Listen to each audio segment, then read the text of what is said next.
नमस्कार, सत श्री अकाल, आदाब। आप सभी का स्वागत है science editorial of the week में, जहां पर हम लोग डिस्कस करते हैं खूब सारा साइंस। और फटाफट से हम देख लेते हैं एक बार कि 29 सितंबर से 5 अक्टूबर के बीच में कौन कौन से आर्टिकल्स इंपॉर्टेंट हमारे लिए हैं। तो सबसे पहले ये चार आर्टिकल्स हम देखते हैं। इनमें सबसे पहला आर्टिकल जो है वो सुपर कंप्यूटिंग या फिर सुपर कंप्यूटर्स के इंपॉर्टेंस की तरफ इशारा करता है इंडियन पर्सपेक्टिव से। क्यों? क्योंकि देखो, इंडिया में ना बहुत लेट से सुपर कंप्यूटर्स वगैरह आना स्टार्ट हुए थे। इसके पीछे की कहानी क्या है वो सब भी हम समझेंगे इस आर्टिकल से, और नेशनल सुपर कंप्यूटिंग मिशन कैसे इंडिया को डेवलप कर रहा है उसको भी समझेंगे।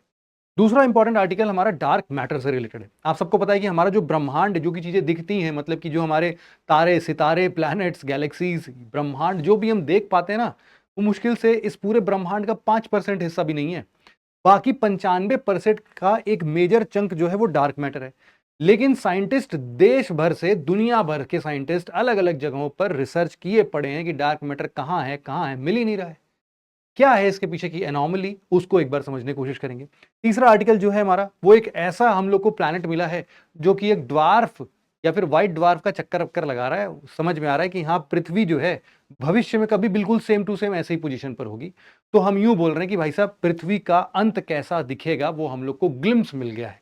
तो वो क्या ग्लिम्स है, छोटू सा आर्टिकल, इसको समझेंगे। और चौथा आर्टिकल भी बड़ा छोटा सा है। ये बेसिकली क्या कहता है, स्टेम सेल थेरेपी की मदद से टाइप 1 डायबिटीज को पहली बार क्योर किया गया है। ये ऑटो इम्यून डिसीज होता है, कैसे ट्रीट किया गया है इस पे तो ज्यादा देर करना नहीं है हम लोग को बात, लेकिन फिर भी ये पूरा का पूरा स्टेम सेल थेरेपी का बेसिक्स क्या है उसको हम लोग जरूर से एक बार समझने की कोशिश करेंगे। तो आज के चारों आर्टिकल्स काफी ज्यादा इंपॉर्टेंट है और अलग अलग डोमेन से हैं। सबसे अच्छी बात यह है, तो उनको एक बार हम फटाफट से कवर कर लेते हैं। सबसे पहला आर्टिकल जो है हमारा, वो द इंडियन एक्सप्रेस का आर्टिकल है। बाकी के तीन आर्टिकल वैसे द हिंदू के हैं। ये आज यार एक्चुअल में ना, ये वैसे तो 5 अक्टूबर 2024 के ही आर्टिकल में शायद ये आया हुआ है, या तो डेट वेट तो 4 अक्टूबर की लिखी थी, बट न्यूज़पेपर में मुझे कहीं पर भी ये मिला नहीं, तो मैंने वेबसाइट से इसको उठा लिया ताकि आप लोग को ये बता सकूं मैं। तो ये एक्सप्लेन सेक्शन, आप सबको पता है कि यूपीएससी में इंडियन एक्सप्रेस का एक्सप्लेन सेक्शन काफी इंपॉर्टेंट होता है।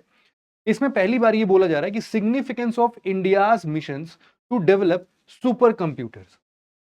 तो अभी हाल फिलहाल में न्यूज में इसीलिए आया है, जैसा मैंने आपको बताया कि 3 सुपर कंप्यूटर्स अभी अभी दिल्ली, पुणे और कोलकाता, इन 3 जगह के 3 डिफरेंट इंस्टीट्यूशंस को हमारे प्रधानमंत्री मोदी जी ने अभी अभी इसका इनागुरेशन किया हुआ है।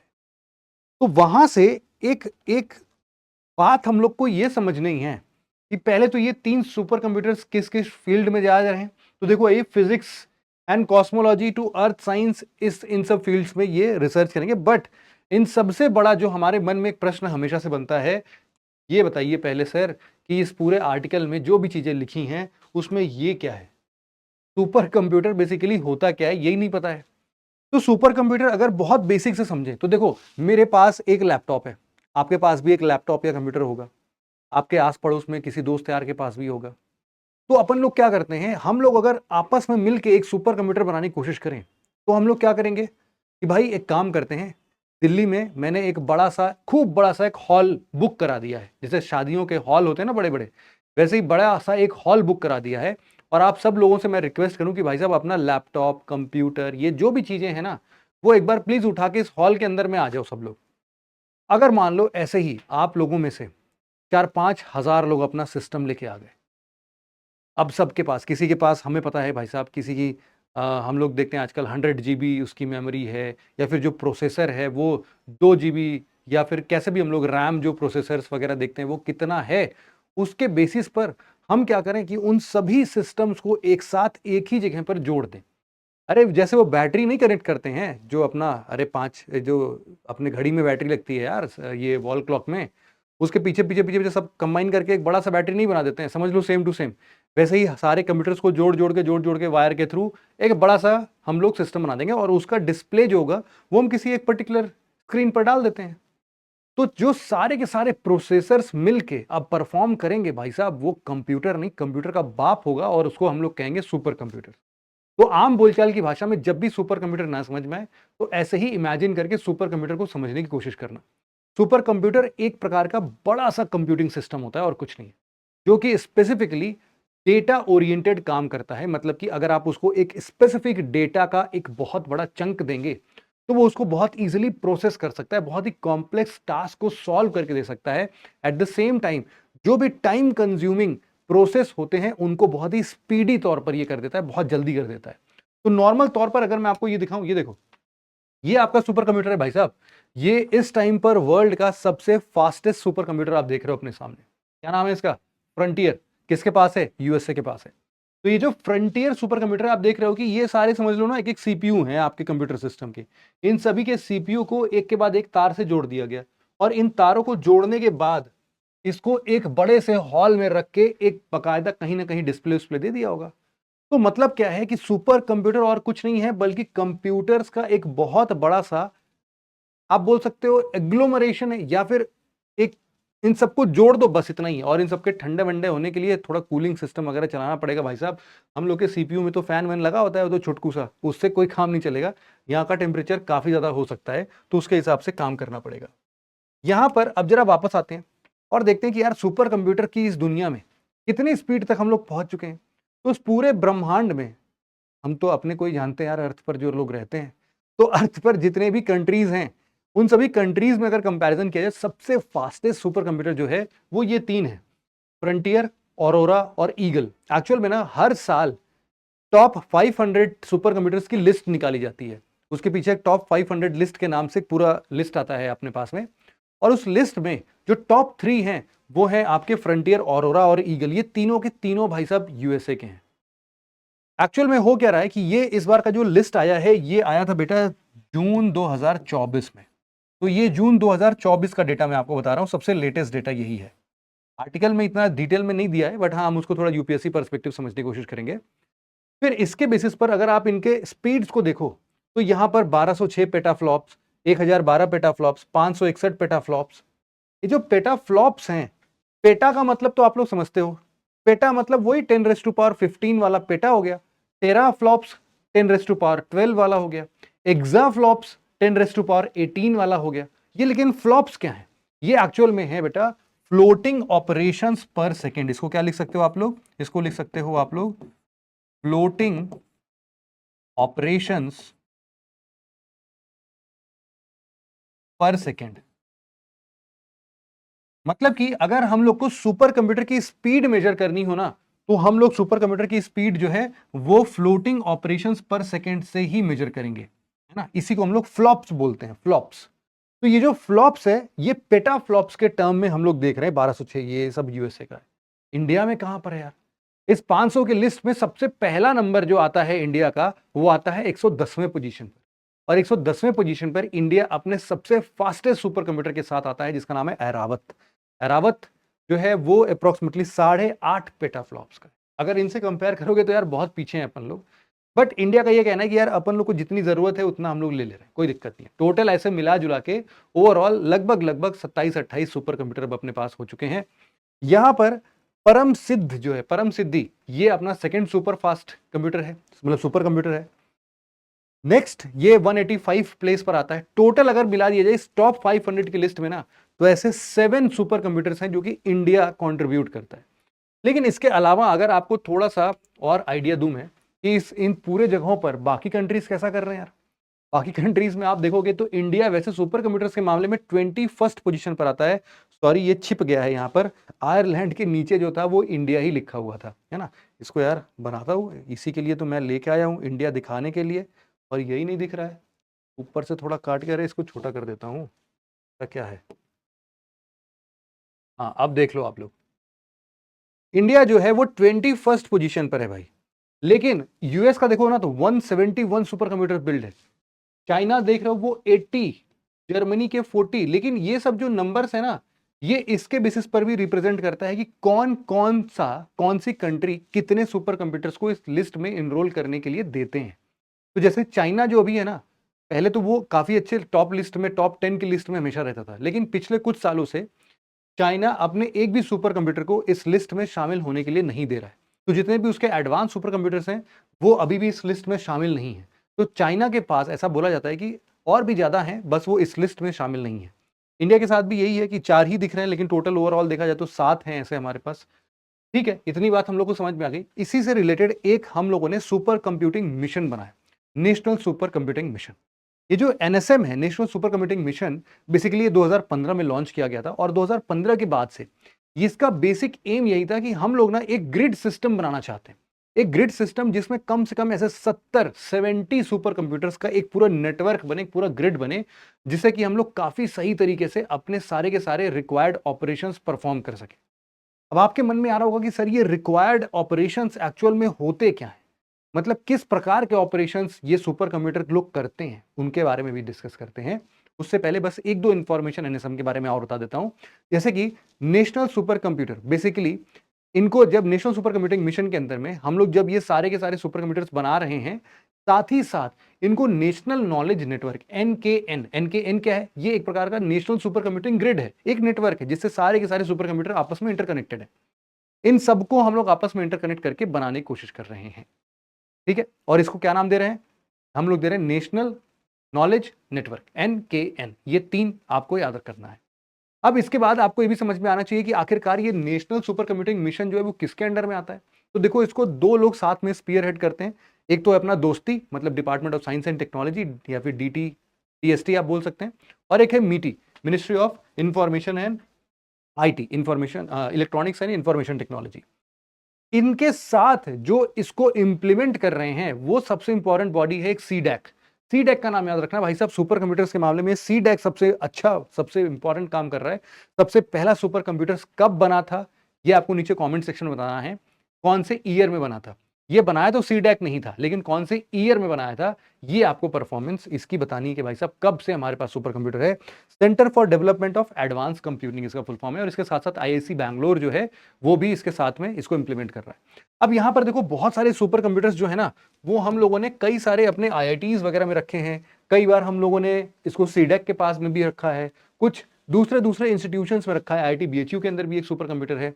तो ऐसे करके आप देखोगे तो आपको कई सारे परम सीरीज के सुपर कंप्यूटर्स यहां पर दिखेंगे। और जो रुद्र सीरीज, परम रुद्र जो आया है, वो यहां पर देख सकते हो, जो तीन अभी अभी हमारे प्रधानमंत्री साहब ने अभी लॉन्च किया है, जो इनॉग्रेट किया है, वो एक है giant metre wave radio telescope Pune, एक यहां पर दिया है, एक दिया है inter university accelerator centre Delhi, और तीसरा दिया सेंट बोस कोलकाता में। अब क्या इनके नाम हम याद करने हैं? बिल्कुल भी नहीं, कोई मतलब नहीं है। बस याद रहे कि हाँ, कुछ ऐसे सिस्टम्स हमारे पास जो कि लगभग लगभग 8.5 पेटाफ्लॉप्स के हैं, और जो भी दुनिया चल रही है वो अप्रोक्सीमेटली 1200-1300 पेटाफ्लॉप्स पे चल रही है। तो बस इतना मोटा मोटा अंदाजा हमें होना चाहिए।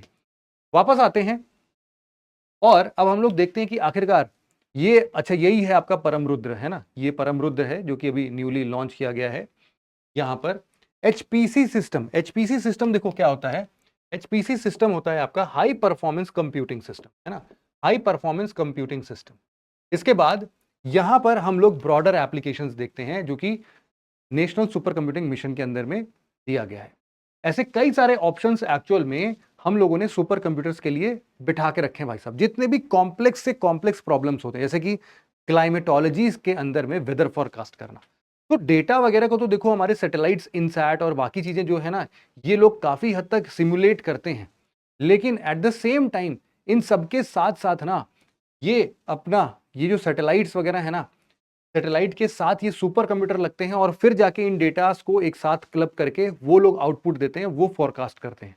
तो फोरकास्ट करना सैटेलाइट का काम नहीं है, सैटेलाइट का काम डेटा इकट्ठा करना। इतना कॉम्प्लेक्स डेटा होता है, उसके लिए सुपर कंप्यूटर की जरूरत पड़ती है। सिमिलरली एरोस्पेस इंजीनियरिंग के लिए आप बोल लो, या फिर बायोलॉजी के जो बहुत ही कॉम्प्लेक्स से कॉम्प्लेक्स प्रॉब्लम्स, जैसे कि हम लोग अपनी जीनोम सीक्वेंसिंग करते हैं, तो जीनोम सीक्वेंसिंग में 3.3 बिलियन बेस पेयर्स का रिकॉर्ड मेंटेन करना होता है, और उसको अलग अलग 100, 150, 10,000 लोगों का हमने जीनोम सीक्वेंसिंग किया, तो 10,000 लोग के 3.3 बिलियन बेस पेयर्स को कंपेयर करके एक प्रॉपर लिस्ट तैयार करके बताना, वो अपने आप में काफी बड़ा काम हो जाता है। किसी भी हमारे चुन्ने मुन्ने ये सिस्टम विस्टम कुछ नहीं कर पाएंगे, है ना, बोल जाएंगे, फट जाएंगे। तो ये जो है एटॉमिक एनर्जी सिमुलेशन की बात कर लो, मतलब कि नए नए एलिमेंट्स को खोजने की बात कर लो। एटॉमिक एनर्जी में मतलब जो भी न्यूक्लियर एनर्जीज हैं उनको और अच्छे तरीके से कैसे हम यूटिलाइज कर सकते हैं। सिमिलरली हमारा जो नेशनल सिक्योरिटी और डिफेंस है, वहां पर इसको देखा जाता है। जो ज्योग्राफी के अंदर सिस्मिक एक्टिविटीज, अर्थक्वेक्स वगैरह आते हैं, वो कहाँ से सबसे ज्यादा आ रहे हैं, उनको प्रॉपरली एक्यूरेटली मैप करना, फ्यूचर प्रिडिक्ट करना, ये सब काम यहाँ पर देखते हैं। इसके अलावा जो भी हमारा मटेरियल साइंस है, जैसे मैंने बताया कि नए नए मटेरियल्स की तलाश करना, वो आयरन मैन को नहीं देखा था, वो बिल्कुल उन्होंने एकदम नया ही एक मटेरियल खोज निकाला था। तो जो जार्विस है, जार्विस एक प्रकार का सुपर कंप्यूटर ही मान के चलो उसको अभी के लिए। तो नैनो मटेरियल्स के, एस्ट्रोफिजिक्स के अंदर में, और इनफैक्ट फाइनेंस फाइनेंस के अंदर भी हम लोग देख सकते हैं। तो मतलब आप देख रहे हो कि हर फील्ड में, मल्टी डायमेंशनल फील्ड में आपको ये सारे के सारे सुपर कंप्यूटर्स अलग अलग जगहों पर इस्तेमाल होते हुए दिख जाएंगे। यहाँ पर कुछ और भी डेटा है एनएसएम से रिलेटेड, छोटा छोटा सा डेटा है। टोटल हमारे पास अभी देखा जाए तो यहाँ पर आप देख सकते हो ये 28 कंप्यूटर्स हैं। 28 कंप्यूटर्स में से 7 ऐसे सुपर कंप्यूटर्स हैं जो कि 1 पेटाफ्लॉप से ऊपर की स्पीड रखते हैं। कुछ 8 सुपर कंप्यूटर्स ऐसे हैं जो कि 500 टेराफ्लॉप से 1 पेटाफ्लॉप तक के हैं, और लगभग लगभग ऐसे 13 सुपर कंप्यूटर्स हैं जो कि 50 से 500 टेराफ्लॉप्स की स्पीड पर बात करते हैं या फिर काम करते हैं। इसके अलावा कुछ इसमें और भी डेटा वेटा दिया है, इतना कुछ इंपॉर्टेंट नहीं है, इसको आप हटा सकते हो। तो इस आर्टिकल में इतना ही समझना था मैं। अब हमारा जो अगला आर्टिकल है वो है डार्क मैटर से रिलेटेड यार। डार्क मैटर में, अच्छा मैं आपको एक बात बता देता हूं कि आप जैसे ही इस आर्टिकल को पढ़ोगे, बेटा इस आर्टिकल में आपको कुछ भी नहीं समझ में आएगा, ये मैं आपको दावे के साथ बता सकता हूं। आप चाहो तो अभी मैं हट जा रहा हूं, ये आपको सारा कुछ विजिबल होगा, आप एक बार पॉज करके पढ़ने की कोशिश करो। जो आपको कुछ भी इसके डेटा को समझने में कोई मतलब मिल जाए तो बहुत बड़ी बात है। इसको ना मैं एकदम ही सिंप्लीफाई करके लेमैन लैंग्वेज में आपको समझाने की कोशिश करता हूं। इस आर्टिकल में एक्चुअल में बताया ये जा रहा है कि 28 अगस्त को, अभी कुछ दिन हो गए इसको, 28 अगस्त को एक्चुअल में एक साइंटिस्ट की टीम थी शिकागो में, और साओ पाउलो है वहां पर एक जगह है ना। उन दोनों के जो साइंटिस्ट थे एक LZ एक्सपेरिमेंट कर रहे थे जिसको हम लोग बोलते हैं लक्स जेपलिन। इसका नाम हम याद करने की जरूरत नहीं है ना। LZ एक्सपेरिमेंट कर रहे थे। This is not just a single experiment which is being done for the identification of dark matters.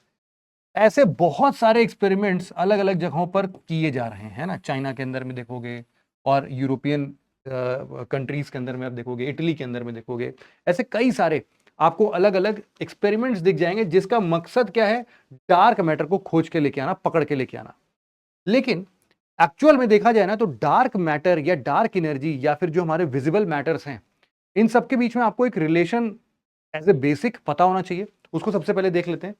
देखो नॉर्मली हमारा जो ये पूरा ब्रह्मांड है, इस पूरे ब्रह्मांड का 100% अगर हम लोग समझते हैं तो उसका 5% से भी कम हिस्सा है जो कि हम लोग प्रत्यक्ष रूप से देख पाते हैं, जैसे कि प्लैनेट्स, एस्टेरॉइड्स, हमारे सन, स्टार्स, गैलेक्सीज, ये सारी जो भी चीजें हम देख पा रहे हैं ये सब के सब सिर्फ और सिर्फ 5% से भी कम हिस्सा है।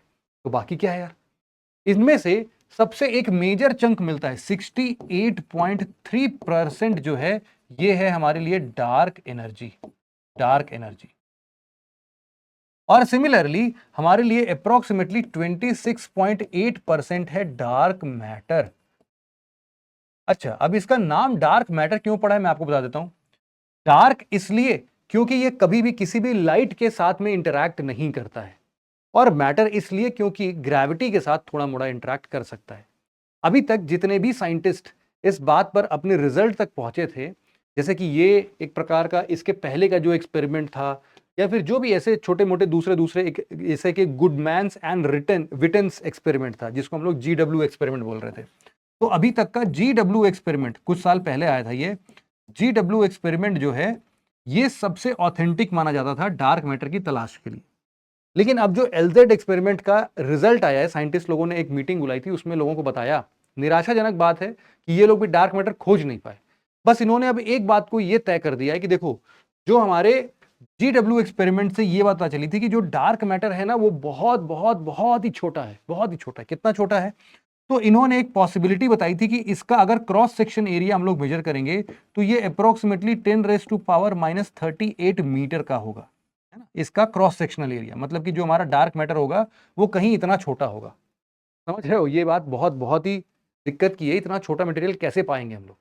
लेकिन इसके क्रॉस सेक्शन की पॉसिबिलिटी बताई थी कि हाँ इतने दूर में ही कोई ना कोई डार्क मैटर हम लोग को देखने को मिल सकता है, मिला नहीं है। अब लेकिन जो LZ एक्सपेरिमेंट हुआ ना, इन लोगों ने इस चीज को और आइडेंटिफाई करके और क्लियर बताया है कि भाई साहब ये जो साइज आप देख रहे हो ना, it is somewhere in this range, 10⁻⁻44 metre. ऐसे देखोगे तो आप कहोगे क्या ही है सर, इन्होंने 38 बताया, इन्होंने 44 बताया, क्या इतना दिक्कत है। अरे भैया ये इससे मिलियन गुना छोटा है, मिलियन गुना छोटा, मिलियन गुना। कुछ बात होती है इस चीज में, है ना। तो 10⁻⁻44 मीटर की जब बात होगी तो इतना छोटा है। अब इसको आइडेंटिफाई कैसे करेंगे, इस आर्टिकल में ना एक बड़ा ही शानदार सा आपको एक एग्जाम्पल देके इसको समझाने की कोशिश की गई है। कि यूजुअली यहाँ पर ना हैंडशेक एक्सपेरिमेंट होता है। हैंडशेक एक्सपेरिमेंट का मतलब ऐसे आप आए, मैं आया, हाथ मिलाया, हेलो दोस्त क्या हाल चाल है? हमने एक दूसरे को फ़ील किया हैंडशेक करके, है ना? आपने मेरे हाथ को टच किया, मैंने आपके हाथ को टच किया। लेकिन तभी पता चला ना हम लोग मिले हैंडशेक कर रहे हैं ऐसे। लेकिन अगर किसी भी नॉर्मल हमारे जो मैटर्स हैं, नॉर्मल मैटर्स जो भी हमारे हैं, मान लीजिए कि प्रोटॉन किनसे मिलके बना है? क्वार्क वगैरह से मिलके बना है ना? तो कोई क्वार्क है, कोई न्यूट्रिनोज़ हैं, इन सब से अगर ये इंटरैक्ट कर रहा होता, तब तो हम इसको बहुत अच्छे से पकड़ पाते। लेकिन ये कहीं से भी किसी के साथ इंटरैक्ट ही नहीं करता है। डार्क मैटर की सबसे बड़ी प्रॉब्लम यही है। दूसरा, ग्रेविटी की बात कर लेते हैं। ग्रेविटी में इतनी दिक्कत है कि इसका मास इतना कम है, इतना कम है, इतना कम है कि एक्चुअल में हम लोग इसको अभी भी ग्रेविटी की तुलना से समझ नहीं पाते। इट इज लाइक कि हमारे पास मान लो सबसे छोटा एटम का सबसे छोटा न्यूक्लियस हो, ठीक है? और इट विल फील लाइक कि आपके सामने बिल्कुल फुल्ली लोडेड भाई साहब एक ट्रक है, गन नहीं है, ट्रक है ना? बहुत बड़ा सा भाई साहब ट्रक है। उसके ऊपर समझ लो ऐसे कम से कम नहीं तो 50 कार लदे हुए हैं, है ना? ऐसा बड़ा सा ट्रक भाई साहब जिसके 24, 25, 26 पहिए होंगे, 28 पहिए होंगे, वैसा वाला बड़ा ट्रक। और उससे अगर एक मक्खी आके टकरा जाए, तो अब हम ये बोल रहे हैं कि यार एक काम करते हैं, जब भी इस ट्रक से मक्खी टकराएगी ना, तो ये ट्रक हिल जाएगा भाई साहब। और इस जितना हिलेगा ना, हम उससे पकड़ लेंगे कि अरे यार ये जो मक्खी है, ये तो पकड़ में आ गई। अब यहां पर जो हमारा मक्खी है ना, वो एक्चुअल में डार्क मैटर है, और जो हमारा इतना बड़ा लोडेड ट्रक है, वो एक्चुअल में हमारा नॉर्मल एटम का छोटा सा न्यूक्लियस है। तो आप इमेजिन कर सकते हो कि हम कैसे आइडेंटिफाई करेंगे, कौन सी चीज लगा दें? अरे मक्खी टकरा रही, उससे कोई ऐसे फूंक देगा, तब भी वहां पर उतना ही प्रेशर क्रिएट होगा, है ना? तो कैसे आइडेंटिफाई करें कि भाई साहब ये डार्क मैटर नहीं, ये कोई और था? तो अब इन सब चीजों के लिए हम लोग क्या करते हैं, ऐसे एक्सपेरिमेंट्स करते हैं। ये सारे एक्सपेरिमेंट्स जो होते हैं वो अर्थ से 1.5 किलोमीटर नीचे होते हैं, ताकि जितने भी ऐसे कॉस्मिक रेज या फिर कोई दूसरे वेव्स वगैरह आ रहे होते हैं उनको हम निग्लेक्ट कर सके, है ना? और फिर बहुत मोटे मेटल फ्रेम्स के अंदर में इनको हम डिटेक्ट करने की कोशिश करते हैं। तो अभी तक एक्चुअल में हम लोग ना यही करते थे। हम लोग मेटल का एक टुकड़ा लेके आते थे, और जब हम लोग ये समझ लेते थे कि यार देखो ये जो मेटल है ना, इस पे अब किसी भी प्रकार का कोई भी फोर्स नहीं लग रहा है। तो अगर अब इसके मॉलिक्यूल्स में या फिर इसके एटम्स में कहीं पर भी बम्प आता है, बम्प का मतलब क्या है कि वो एक सिंबल रिप्रेजेंट कर रहा है कि अपने पोजीशन से हल्का सा डिस्प्लेस हो गया, वाइब्रेट हो गया, या कुछ ना कुछ ऐसी चीजें जिससे कि हम समझ पाए कि हाँ इस पे कुछ तो हलचल हुई है। ऐसा बम्प अगर रजिस्टर होता है तो वी विल आइडेंटिफाई कि हाँ भैया अब इसके पीछे तो डार्क मैटर ही है, क्योंकि बाकी सारी चीजें तो हम लोगों ने हटा दिया है। समथिंग लाइक दैट, है ना?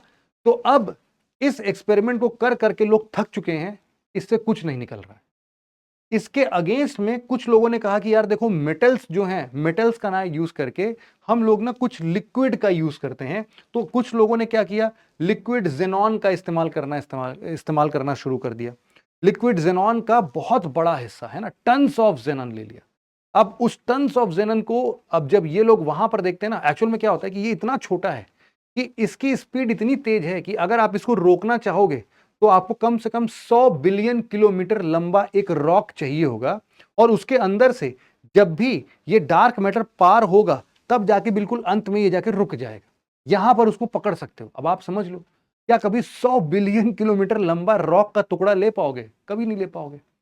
तो ये लोग क्या करते हैं, इसको अपोज करने के लिए ना लिक्विड वगैरह फ्लो मोशन में डालता है कि ये अपोज करता हुआ आए तो ये जल्दी रुक जाए, ताकि हम इसको पकड़ सकें। लेकिन ये सब बड़े ही कॉम्प्लेक्स एक्सपेरिमेंट्स है, मेरे और आपके समझ के बाहर है। सिंपल सा मतलब मैं आपको समझाता हूं कि भाई साहब डार्क मैटर नहीं मिला है, अभी भी नहीं मिला है। बस रिजल्ट इतना है कि 10⁻⁻⁴ मीटर तक हम लोग छांट चुके हैं कि हाँ इसका साइज हो सकता है कि इतना बड़ा हो। दूसरी चीज जो आपको इस आर्टिकल से समझनी है वो ये है न्यूट्रिनो फॉग। न्यूट्रिनो फॉग क्या है? जैसे मान लो कि आप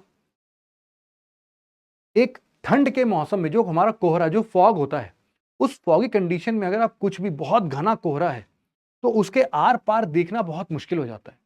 तो सेम टू सेम ऐसा जब हम लोग डार्क मैटर खोजने जाते हैं तो ऐसे ही फॉग जैसा बिहेव करता है न्यूट्रिनो। न्यूट्रिनो के पास ना बहुत कम मास है, बहुत लाइट मास का होने के साथ साथ ये एक्चुअल में एक ऐसा परफॉर्मेंस देता है या फिर आसपास में ऐसा इंटरेक्शन दिखाता है जो कि हूबहू हमारे डार्क मैटर जैसा हो सकता है। तो अब ना ये समझ में नहीं आता है कि आखिरकार ये जो बम्प क्रिएट करने की बात हुई है डार्क मैटर से आया है या न्यूट्रिनो से आया है, इसको आइडेंटिफाई करना बड़ा मुश्किल है। तो अब इन सब चीजों को ध्यान में रखते हुए हम लोगों ने, इन साइंटिस्ट ने ये भी बोला है कि अब आप जितना बड़ा, ऐसे हम बोल रहे हैं ना कि बिलियंस ऑफ किलोमीटर का लंबा रॉक चाहिए, अरे बिलियंस ऑफ किलोमीटर का लंबा रॉक लोगे तो उसको कितना दूर तक आइसोलेट भी तो करना पड़ेगा। नहीं तो कोई कहीं से भी आके मक्खी टकराने की बात कर रहे हैं उस पर हम लोग, तो वो तो कोई फूंक देगा तब भी डिस्टर्ब हो जाएगा। तो इतना बड़े को आइसोलेट कैसे करोगे? कोई ना कोई चीज तो इधर उधर से आके उसको घेर ही लेगा, टकरा ही जाएगा, तो हम एग्जैक्टली आइडेंटिफाई नहीं कर पाएंगे कि उसको डार्क मैटर ने छेड़ा है या किसी और चीज ने छेड़ा है। तो इसीलिए डार्क मैटर को खोज पाना अपने आप में बहुत ही डिफिकल्ट होता जा रहा है। इस बात को इस आर्टिकल में समझाया गया। इतना ही आर्टिकल था।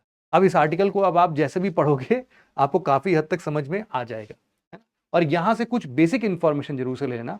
एक चीज का हमेशा ध्यान रखना कि जब बिग बैंग हुआ था आज से 13.7 बिलियन ईयर्स पहले, तो ना हमारा यूनिवर्स दिन पर दिन ऐसे ऐसे एक्सपैंड करता जा रहा है। वो रेड शिफ्ट वाला कॉन्सेप्ट हमने कई बार डिस्कस किया है, तो वहां से आप समझ सकते हो कि रेड शिफ्ट हमें दिखाई दे रहा है। इसका मतलब है कि हमारा पूरा का पूरा गैलेक्सी जो है, गैलेक्सी एक गैलेक्सी दूसरे गैलेक्सी से दूर जा रहा है। अब ये दूर जा रहा है मतलब हमारा यूनिवर्स एक्सपैंड हो रहा है। अब यहां पर एक बात समझ में आई कि अगर एक चम्मच पूरे स्पेस में से कहीं से भी रैंडमली अगर हम लोग एक चम्मच मैटर उठाएंगे तो उसके अंदर कम से कम 2 प्रोटॉन्स देखने को मिलेगा।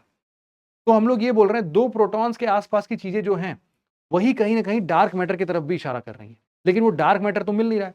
और जो डार्क एनर्जी है, वो डार्क एनर्जी क्या है? डार्क एनर्जी जो है वो जो एक्सपेंशन हम लोग देख रहे हैं ना, उस एक्सपेंशन को अगर ध्यान में रखा जाए तो आप याद रखो कि आपके पास एक ग्रेविटी है।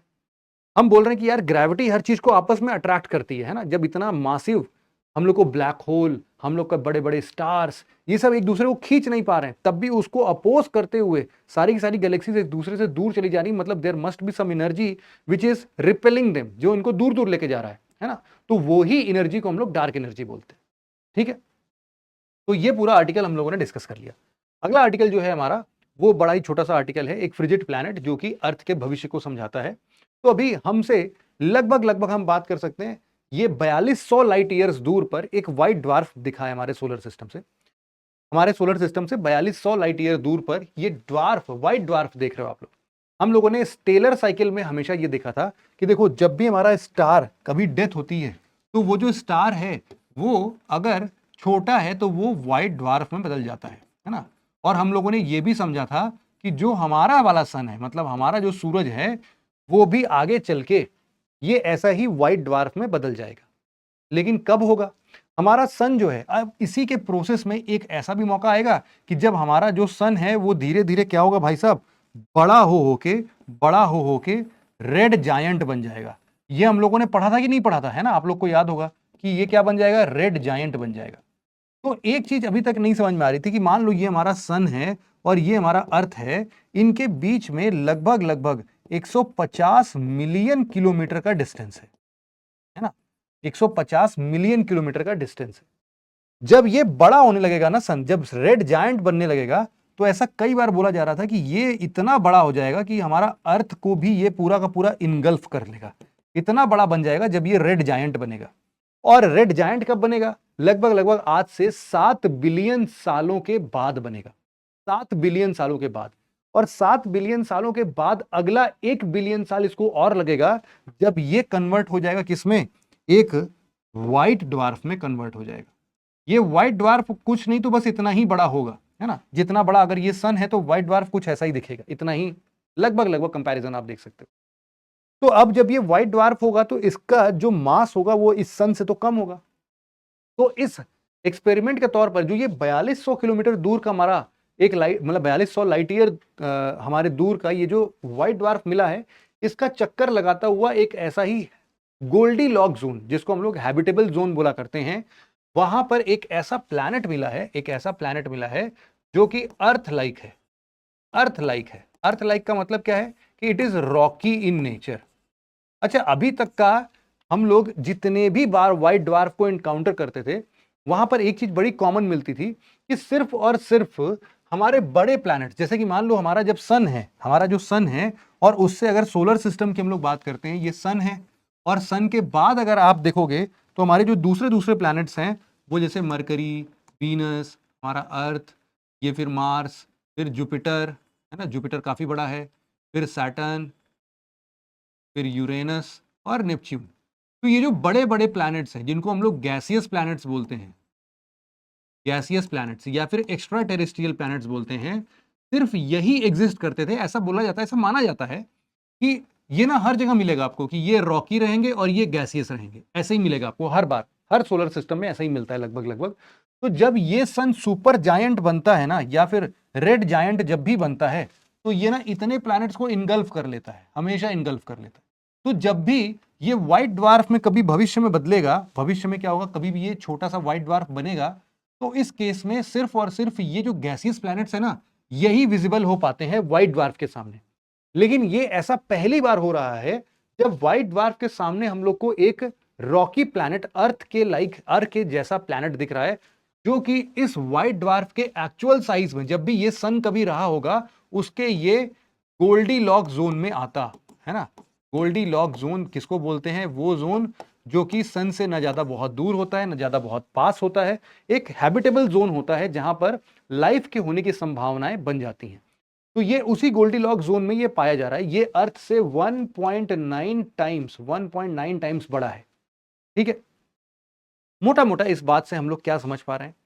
हम लोग अब ये डिराइव कर पा रहे हैं कि देखो, जैसे जैसे हमारे सन भी जब बड़ा होने लगेगा, है ना, जब रेड जायंट बनने लगेगा, तो उसका मास कम होने लगेगा, और इसके चलते अर्थ जिस, या फिर सन जिस ग्रेविटी से अभी तक अर्थ को अपने साथ खींच के इसका चक्कर लगाने पर मजबूर करता था, अब ये भी कम होगा।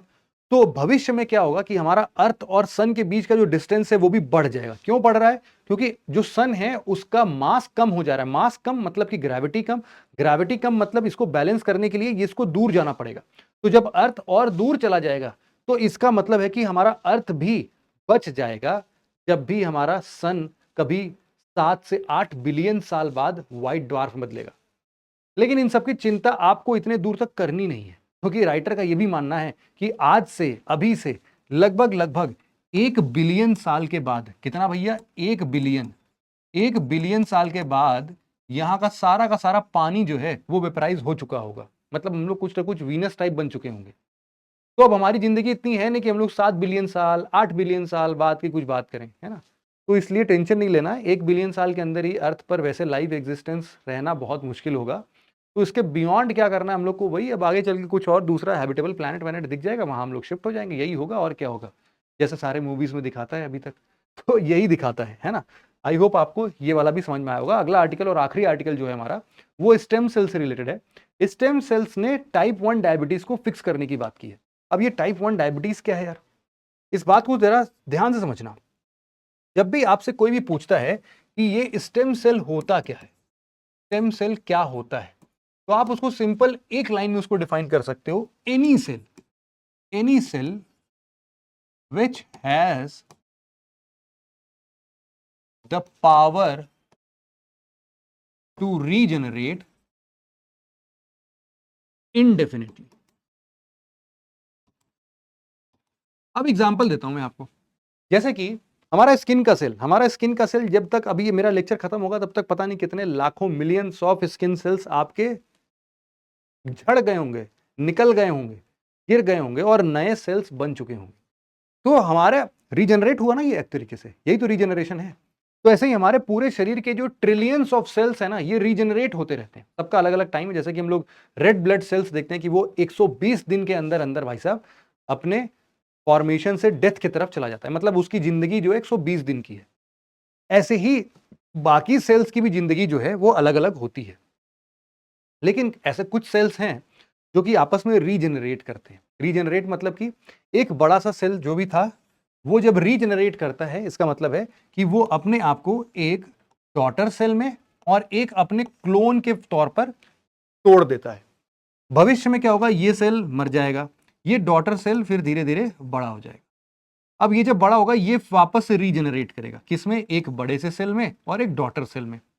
तो ये बड़ा वाला सेल आगे चल के ये मर जाएगा, और यहां पर अब ये भी धीरे धीरे जाके बड़ा हो जाएगा। मतलब ये रिएक्शन ना हमेशा चलता रहेगा, चलता रहेगा, चलता रहेगा। रिएक्शन नहीं है, मतलब ये प्रोसेस जो है ये प्रॉपर पूरी तरीके से चलता जाएगा, चलता जाएगा। तो ये इसी को बोलते हैं हम लोग रीजनरेशन। तो रीजनरेशन का मतलब आप लोग समझ चुके हो तो अब स्टेम सेल्स ऐसे सेल्स हैं जो कि रीजनरेट कर सकते हैं। तो आपको ये भी पता चल गया कि यार ऐसे तो बहुत सारे सेल्स हो सकते हैं हमारे बॉडी में, बिल्कुल हो सकते हैं। अब यहां पर ना एक थेरेपी आती है जिसको हम लोग बोलते हैं स्टेम सेल थेरेपी। अब ये स्टेम सेल के फायदे क्या होते हैं? देखो, there are certain kinds of stem cells जिनके पास पावर है सिर्फ और सिर्फ अपने जैसे में रिजनरेट ना कर पाके दूसरे जैसे सेल्स में भी रिजनरेट कर ले। जैसे कि आप, हाँ जी, आप अभिषेक भाई देख रहे हो क्या क्लास को? हाँ, तो अभिषेक से बात करते हैं। अभिषेक भाई, एक बात बताना, जब आप पैदा हुए थे तो कितने सेल थे? बोलो सर मुझे थोड़ी नहीं पता है, मुझे याद थोड़ी था। हाँ, याद नहीं होगा, इन जनरल मैं बता रहा हूं, आप में से जितने भी लोग इस लेक्चर को देख रहे हैं, जब बेटा आप पैदा हुए होंगे तो आपकी मदर के साइड से एक एग आया होगा और आपके फादर के साइड से एक स्पर्म आया होगा, और कुल मिला जुला के एक जाइगोट बना होगा। ये जो जाइगोट है, ये जाइगोट बेटा एक सिंगल सेल था, एक सेल था बस, और उस एक सेल से अब आप जीता जागता इंसान बन चुके हो। तो मतलब इस सेल के पास अथाह क्षमता थी कि वो इतने सारे टाइप्स ऑफ सेल्स में डिवाइड हो गया, जैसे कि आंखों का सेल, ब्रेन वाले न्यूरॉन्स के सेल, हमारे स्किन के सेल, हमारे दांतों के सेल, हड्डियों के सेल्स, हमारे हार्ट का सेल, लीवर का सेल, पेट का सेल, सबका सेल अलग अलग है, मसल्स के सेल्स, है ना? तो सारे सेल्स में कन्वर्ट होने की क्षमता रखता है, मतलब कि it has the power to regenerate into any kind of cell. भाई साहब, इसके लिए तो बहुत बड़ी बात हो गई। लेकिन यार, इस जाइगोट को हम छेड़छाड़ कर सकते हैं? अगर इसको छेड़छाड़ कर दिया मतलब आपके साथ छेड़छाड़, मतलब आप जिस शेप एंड साइज में भी दिख रहे हैं वो तो फिर दिखते नहीं, क्योंकि मैंने पहला ही सेल छेड़ दिया। तो इसीलिए इसको तो कुछ नहीं कर सकते यार, भले इसके पास अथाह क्षमता क्यों ना हो। तो हम लोग इसको ना इम्ब्रियो तक डेवलप होने देते हैं, इम्ब्रियो तक डेवलप होने देते हैं। जब इसके पास ना 200-300 सेल्स हो जाते हैं, 200-300 सेल्स, इसको हम लोग बोलते हैं ब्लास्टोसिस्ट फेज। क्या बोलते हैं भाई? Blastocyst phase. इस फेज तक आते आते जो आपका इम्ब्रियो है वो बेसिकली कई सारे सेल्स में होगा, लेकिन अभी भी हम लोग ना इससे कुछ भी चीज निकाल नहीं सकते। तो ऐसे ना कई सारे types of stem sales divide हो जाते हैं। लेकिन अब देखो, ये जो 200-300 प्रकार के अलग अलग सेल्स बने हैं, इनके पास अलग अलग क्षमताएं हो सकती हैं। जाइगोट टाइप की क्षमता नहीं होगी कि कुछ भी बदल जाओ, ऐसा तो नहीं होगा। लेकिन हाँ, इनके पास भी काफी क्षमता होगी। ये 200-300 सेल आगे चल के ट्रिलियंस ऑफ सेल्स में कन्वर्ट हो रहे हैं, तो इनके पास भी कुछ ना कुछ क्षमता तो है, बस जाइगोट से कम है। सिमिलरली, जब आप प्रॉपर तरीके से भाई साहब, जब आप प्रॉपर तरीके से पैदा हो गए हो, ऐसे कुछ पैदा हुए होगे मान लो, तो जब भी आप ऐसे पैदा हुए होगे, तो अब आपका जो बॉडी पूरी तरीके से बन चुका है, ये जो बॉडी पूरा बन चुका है, अब इसमें तो कई सारे प्रकार के सेल्स ऑलरेडी हैं। अब क्या इसका इससे कंपैरिजन है? आप बोलोगे नहीं सर, अब इनका रीजनरेट होने की क्षमता फिर से और कम हो गई, धीरे धीरे ऐसे ही कम होती जा रही है। लेकिन जब आप पैदा हुए थे ना, तो आपके साथ साथ एक अम्बिलिकल कॉर्ड कनेक्ट था। अम्बिलिकल कॉर्ड आपके मदर के वूम से कनेक्ट था, और इस मदर के वूम से यहां पर जो अम्बिलिकल कॉर्ड था, यहां पर एक ऐसे प्रकार का ब्लड सेल्स मिल सकते हैं जिनको हम लोग अलग अलग नाम से जानते हैं। फिलहाल के लिए आप सिंपल इतना समझो कि यहां पर कुछ ऐसे सेल्स होते हैं जो कि इसको तो हम लोग काट ही देते हैं, कट कर देते हैं, है ना? तो इसको हम लोग क्या कर सकते हैं, इस अम्बिलिकल कॉर्ड के कुछ सेल्स का इस्तेमाल कर सकते हैं, जिससे कि हम लोग इसको ना प्रिजर्व कर दें, प्रिजर्व कर दें, प्रिजर्व कर दें। कहीं पर भी क्रायो प्रिजर्वेशन होता है, एकदम ठंडे जगह पर इसको प्रिजर्व करके रख दें। अब इस सेल के पास कई सारी क्षमताएं हैं, है ना? जो अम्बिलिकल कॉर्ड से सेल निकाला है, इसके पास कई सारी क्षमताएं हैं कि वो कई प्रकार के सेल्स, आपके ब्रेन सेल्स में भी कन्वर्ट हो सकता है, आपके स्किन सेल्स में भी कन्वर्ट हो सकता है, ये आपके बोन सेल्स में भी कन्वर्ट हो सकता है, ये आपके मसल सेल में भी कन्वर्ट हो सकता है। तो ऐसे कई प्रकार के सेल्स में कन्वर्ट हो सकता है। भविष्य में मान लो कि साइंस इतना एडवांस हो जाए और आपको लगे कि यार हमारे शरीर में ना, यार एक सेल जो है ना वो खराब हो गया एक्चुअल में, वो सेल अपना काम नहीं कर रहा है। जैसे कि मान लो आपका हार्ट जो है, हार्ट काम नहीं कर रहा है, या फिर कोई एक पर्टिकुलर सेल जो है वो खराब हो गया, तो उसको हम लोग क्या कर सकते हैं, ऐसे स्टेम सेल्स का इस्तेमाल करके उनको वापस से बोल सकते हैं कि भाई साहब तुम अब उसके जैसा काम करने स्टार्ट कर दो। इसको ऐसे सेल्स को एम्प्टी सेल्स को, जैसे ना ये खाली किताब है, इसके ऊपर जो लिख दोगे वही चैप्टर बन जाएगा। तो समझ लो इसके ऊपर हमने लिख दिया स्किन, तो अब ये स्किन सेल्स जैसा बिहेव करने लगेगा। लिखने से नहीं होगा, मतलब प्रोग्राम करना पड़ेगा। तो मान लो कि हमें लगा कि हाँ यार, यहाँ ना अब स्किन सेल नहीं काम कर रहा है, तो स्किन सेल जैसा ही हमने काम इसको दिया, तो ये स्किन सेल जैसा बिहेव करने लगेगा। तो भविष्य में कभी भी प्लास्टिक सर्जरी अगर आपकी करानी पड़ी, तो अब हमें स्किन सेल्स कहीं से भी लेने की जरूरत नहीं है, अब हम स्किन सेल्स इसी स्टेम सेल से बना सकते हैं, है ना? तो ऐसे ही थेरेपीज जहां पर स्टेम सेल्स का उपयोग करके हम लोग कुछ ना कुछ नई चीजें बना सकते हैं उनको रिप्लेस करने के लिए। ऐसी चीजों को हम लोग क्या बोलते हैं? Stem cell therapy. अब स्टेम सेल थेरेपी इस आर्टिकल में इस्तेमाल क्यों हुआ है? इस आर्टिकल में इसलिए इस्तेमाल हुआ है क्योंकि हमारा जो डायबिटीज वाले पेशेंट्स होते हैं, टाइप 1 डायबिटीज है ना, हम लोग बोलते हैं इसको T1 डायबिटीज। ये जो T1 डायबिटीज के पेशेंट्स होते हैं, ये बेसिकली एक प्रकार से ऑटो इम्यून डिसीज है। मतलब कि ऑटो इम्यून डिसीज अपने आप ही आपको हो चुका है, जन्म से आपके साथ है, आपको दिक्कत है। अब जिसको भी डायबिटीज होता है उनके साथ प्रॉब्लम क्या होती है? कुछ भी मीठा खाओगे, मीठा is not always which taste मीठा। मीठा कुछ भी हो सकता है। कार्बोहाइड्रेट खा रहे हो तो मतलब मीठा ही खा रहे हो, है ना। कार्बोहाइड्रेट का सबसे सिंपलेस्ट फॉर्म ग्लूकोज ही है। मतलब ग्लूकोज के अलावा और भी बहुत सारी चीजें हैं, बट हाँ, शुगर कॉम्पोनेंट ही है। तो अब आप कोई भी कार्बोहाइड्रेट खाओ, आटा खाओ, गेहूं गेहूं का आटा खाओ, किसी दूसरी चीज का आटा खाओ, कोई भी कार्बोहाइड्रेट, अरे कुछ भी, अरे सब्जी वब्जी खाते हो उसमें भी कार्बोहाइड्रेट होते हैं, तो उन सब से कुछ ना कुछ मीठा आप खा ही रहे हो। तो जब भी ये शुगर आता है ना, तो इन शुगर का काम क्या होता है? शुगर जो ग्लूकोज है हमारे शरीर में, वो हमारे हर एक सेल के अंदर में माइटोकॉन्ड्रिया, आप सबको पता होगा, वो माइटोकॉन्ड्रिया काम क्या है? Power house of the cell, याद है ना। वो एनर्जी प्रोड्यूस करता है, लेकिन एनर्जी बनाता कैसे है भाई साहब? अरे इसी ग्लूकोज से। ये ग्लूकोज उसको मिलता है, और साथ ही साथ जो हमारे हीमोग्लोबिन्स होते हैं या फिर ऑक्सीजनेटेड रेड ब्लड सेल्स होते हैं, उनको ऑक्सीजन दे देते हैं कि ये लो ऑक्सीजन, दूसरी तरफ से ये लो ग्लूकोज, और बनाओ बढ़िया से एनर्जी। तरतर तरतर एनर्जी निकलती है अपने पूरे सेल से। 38 एटीपी एक बार में प्रोड्यूस होता है, और इसी से मैं बोल पा रहा हूं, आप सुन पा रहे हो, पढ़ पा रहे हो, मैं आपको पढ़ा पा रहा हूं। तो सारी की सारी एनर्जी जो है वो कौन निकाल रहा है इस टाइम पर? मेरे शरीर के अंदर के सारे माइटोकॉन्ड्रिया जनरेट कर रहे हैं ग्लूकोज खा खा के, है ना। तो वैसे ही समझ लो।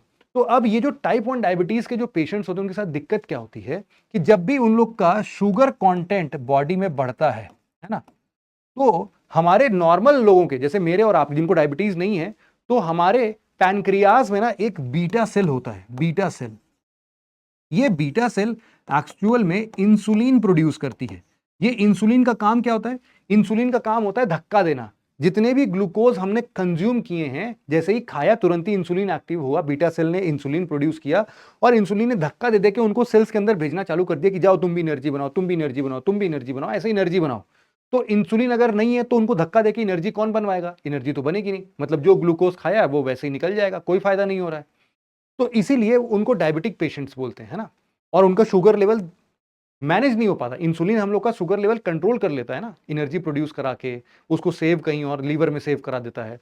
लेकिन जब ये बांटने वाला, इसको धक्का देने वाला, मैनेज करने वाला है ही नहीं इंसुलिन, क्योंकि बीटा सेल ही गड़बड़ है, तो डायबिटिक पेशेंट्स में ना ये इंसुलिन नहीं बनता है।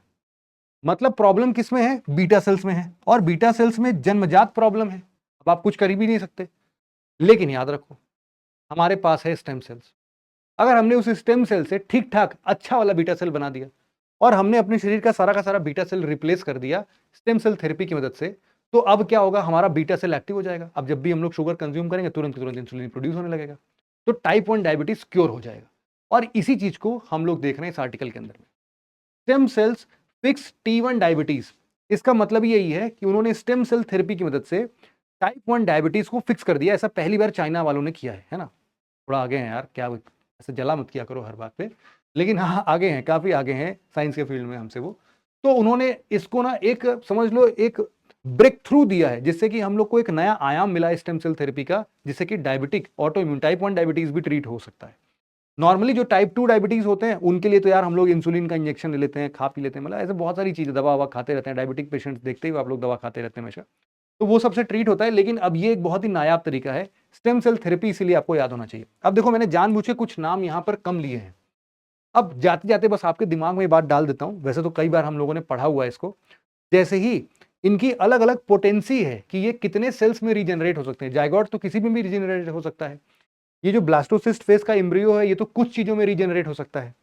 ये जो ऐसा आप एडल्ट सेल जैसा आप बोल रहे हो, ये तो और भी कम चीजों में रीजनरेट हो सकता है। इन्हीं के बेसिस पर इनको कई सारे नाम दिए गए हैं, इनके पोटेंसी के ऊपर।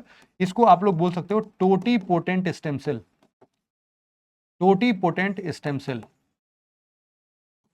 इनको आप बोलते हो pluripotent stem cell, pluripotent stem sales.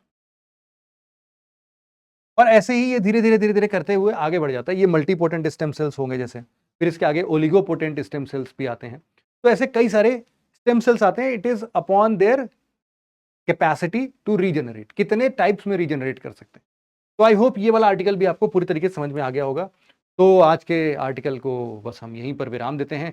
आशा करता हूं कि आपको ये सारी की सारी चीजें समझ में आई हैं, है ना। अगर नहीं समझ में आया यार तो आओ यहाँ पर, पूछो फटाफट से अपने सवाल। और इससे रिलेटेड मैंने कुछ क्वेश्चंस ऑलरेडी बनाए हुए हैं, मैं उनको इन टेलीग्राम चैनल पर जल्द ही पोस्ट करने जा रहा हूँ। इसकी पीडीएफ भी इसी टेलीग्राम चैनल पर मिल जाएगी इस लेक्चर के साथ में। तो बस इंतजार आप लोग का हमेशा रहेगा अगले सेशन के लिए। मुझे और आपको दोनों लोग को आज के लेक्चर में बस इतना ही था। Thank you so much for listening it very patiently friends. Have a nice day. Thank you so much.